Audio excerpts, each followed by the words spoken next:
for iMedia, you need to make sure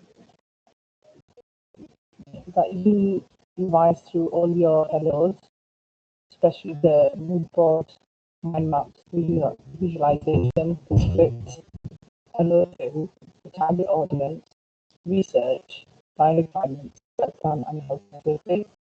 LO3 and LO1 is very similar. We've covered all that. And LO4 is hardware and software, file format, legislations and evaluation. For the mood boards, I have added an example of what mood board is, why we have it, and why we use it.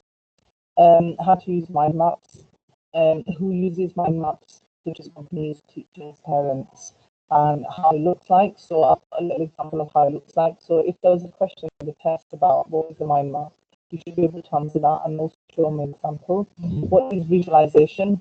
Basically a little kind of drawing of how you want something to look like. Created by hand or done digitally. It might just be a scenario and say visualize this scene, for example.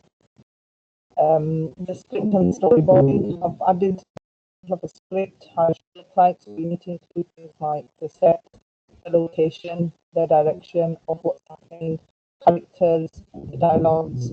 These things are really important. The timing, the lighting, the sound. So when discussing the script or storyboarding, how it is, how it should look like. So I'll give you an example of the scripture, the content of the script, and a bit typical storyboarding, what should it include. When looking at LO2 and LO4, don't forget to include things like target audience, your primary and secondary research, your client requirements, and your work plan. So basically, when you're looking at target audience, I've done an example of the target audience like gender, age, income, location. What is primary research, and why we use it, and what is secondary research, and why the both advantages and disadvantages and different methods of them, and who is your client, what do they want from you, and work plan, how you're going to go about it. So look back to your coursework as you go into, and when you create a work plan, and how you're going to do your research, how you're going to do your time requirements, how long will it take. Also, don't forget to revise on health and safety, hardware and software, file formats, and professionals. Like health and safety in IT, so an example would be wires, RSI, repetitive skin injury, how to make sure you're sitting properly and comfortable, your screen, for example, how to use an anti-glare screen so that it doesn't affect your eyes in any way, especially if you're working on a computer for a long time. Hardware and software, what is the hardware, things that you can touch, what is software, why do we use them, what's the purpose of them. Also file formats of video and audio, and why better, those which are lossy and lossless, what is the difference between the two, and which one you use, and lastly copyright. Coursework, please go back to your coursework, think back to your coursework. You've done all this stuff before, but as you've covered all the LOs, you've done all this stuff.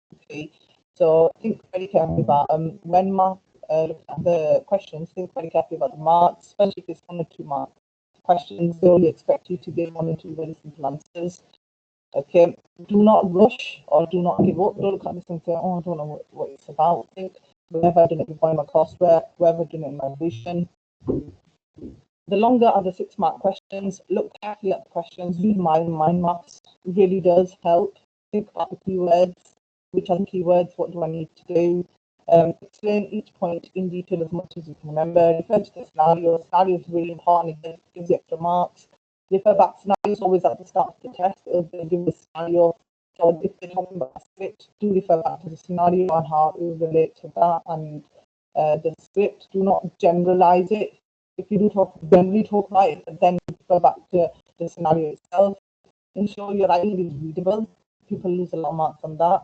The written English is really important, at least 1 or 2 marks. Grammars, stops, bullet points. Again, it's readable, understandable. And good luck.